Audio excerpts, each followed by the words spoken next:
আরে দুই কাঁধেতে বসে আছে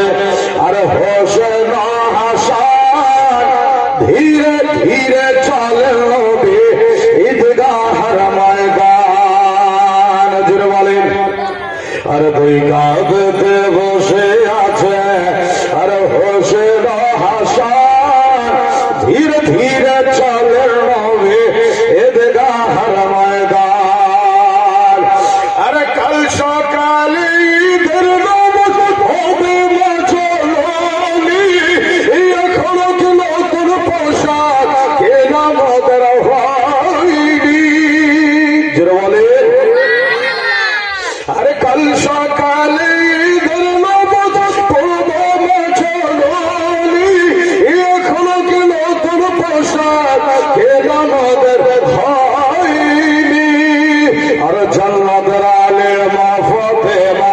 আরে জান্নাতের আলে মা ফাতেমা করে গো বায়ান ধীরে ধীরে চলে নবী ঈদগাহর ময়দান হাত উঠিয়ে বলেন ইয়া রাসূলুল্লাহ প্রত্যেকেরই হাতটা উঠা চাই লজ্জা করার দরকার নাই জি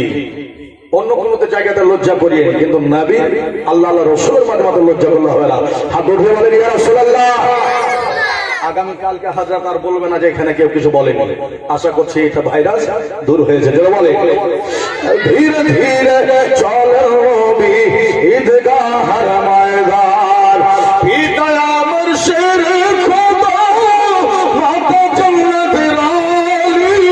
নানা আমার কমলি वाला मध्य मदानी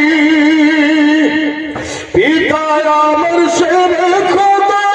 माता जन्नत रानी राना अमर कमली वाला मध्य मदानी अरे लोटे दे पारे दे वशान अरे लोटे दे पारे दे वशान हे जिदो मरवा धीरे धीरे चले नबी ঈদগাহর ময়দান ধীরে ধীরে চলে নবী ঈদগাহর ময়দান জোরে বলেন সুবহানাল্লাহ